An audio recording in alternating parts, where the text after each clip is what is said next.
This is your comfort zone and you know it well. Another meaning is that something may be hidden from you. Yes, somebody's deliberately blocking your view or path. The 19.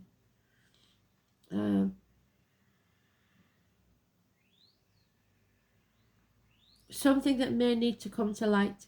This isn't necessarily anything bad. It's something that you may not have noticed or been aware of because your attention was elsewhere, or you was too busy watching telly, looking at your phone, whatever, and the rest of the world burns around you. Just something you haven't noticed or been aware of. It could even mean a part of yourself that is about to surface or show itself, coming home to who you truly are. Whatever it is, welcome it with open arms. Change can only come when you step forward and take the steps into the unknown. And that's why a lot of people haven't done it, because it's unknown. They're frightened of what they don't know. But that's what it's going to take, I'm afraid. Let's get out there and find your tribe.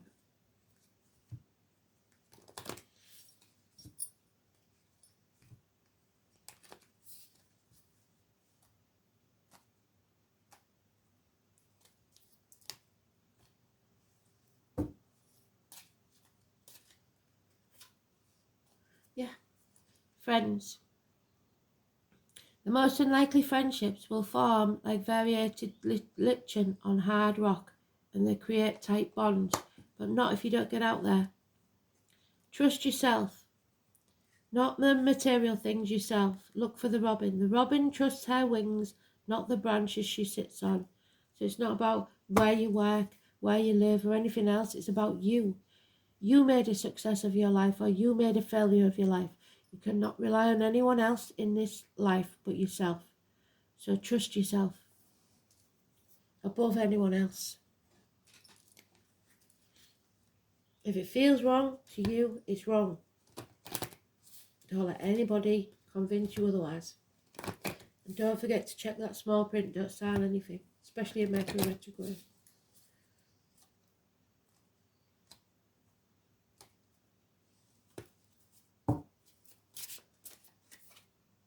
Ceres, harvest and abundance. So it's up to you. If you take that path less travelled, you will find abundance. You will grow as a person, as a soul.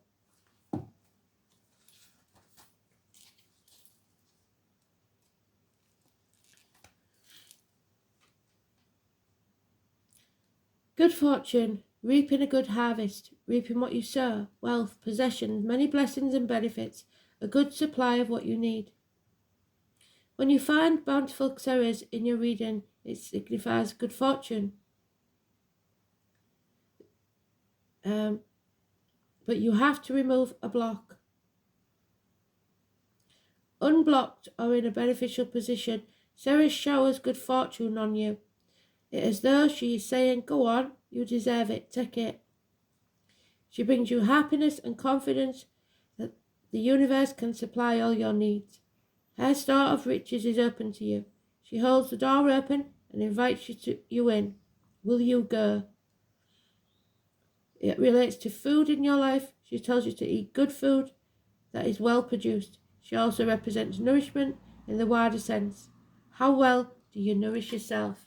So, I don't care what anybody's telling you, because somebody here is trying to do you down, saying you don't deserve this. What do? You don't deserve anything.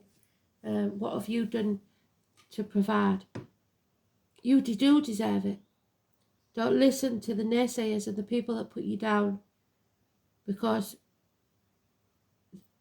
if somebody's saying something harsh, it's never for your benefit, unless it's probably your mother, and even then it could be. You have to listen to yourself. You know right from wrong. You know what's good for you and what isn't. Stop doing things that make you miserable or that aren't good for you. Simple as that. Especially the addictions, or telling yourself that you are lacking in some way. If you're telling yourself you're lacking in some way, that's probably because as a child you was told that, and you've just repeated that mental cruelty yourself by repeating it in your head. Give yourself some love and go for what you want.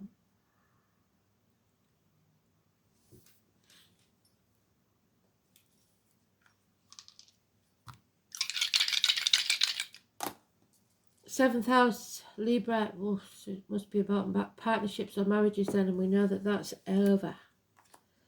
So it could be a business partner that's done you wrong. Somebody's going to prison, because we've definitely at least one of you is going to prison, going to court and going to prison, because you didn't realise somebody was framing you in the background.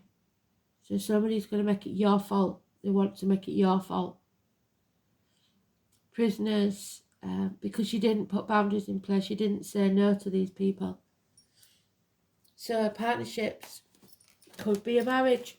Could be someone who always indulged the wife and the kids, and then they lost all respect. The wife runs off with somebody else, takes all your money, and the kids go where the money is, basically, because you've made them entitled. So you're going to have to stand up for yourself and say, actually, no, I'm not doing this anymore. It's about the lines of the marital home. If there's colon or prostate problems, that looks good. That could be healing. It's about relationships, matrimony, partnerships, unity, other people, projections, public enemies, and lawsuits. You could be going to court.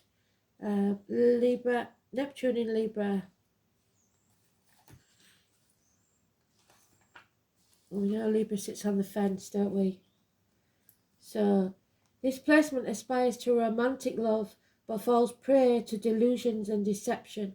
So you may be more romantic, and somebody saw that when you got into the relationship, so they've used that to their advantage. Or you have big dreams about business, and you started in with a profitable business, but you didn't have the money to carry it on. And like I said, somebody comes in, offers you help, but they're not offering you help. What they're doing is waiting until you're on your last legs and then coming in for the kill and making a profit out of what is essentially a good business, because you haven't got enough to carry it on. So be very careful what you sign. Delusions, deception, relationships are idealised. So stop living in a dream world. Don't stop giving everybody the benefit of the doubt and thinking, oh, they wouldn't do that, because they would. Charm is all it takes. So as soon as they pour on the charm, you'll give in. This combination, used positively, however, can lead to a new level of interdependence in relationships. So that's not a codependent relationship. It means give and take. So if you know you've married a wild boy who gambles a lot, just make sure you say to him, look, I don't care what you do with your money, as long as we've got a joint account, as long as that money's in the account to pay the bills. First time it's not, I'm walking away, because you have to put boundaries in place with addictive personalities. Same goes for the wife that shops online. I don't care what you do with your money, but don't expect me to bail you out. Don't expect me to pay for anything, because that's the way it is. It's a partnership. It's not, I will go and spend all your money and then I'll keep mine to myself. That's just not the way it is. Same with business partnerships. Same with friendships. You know the type, you know the ones, you know what's right and wrong. Put your boundaries in place. Learn to say no. Thanks for listening.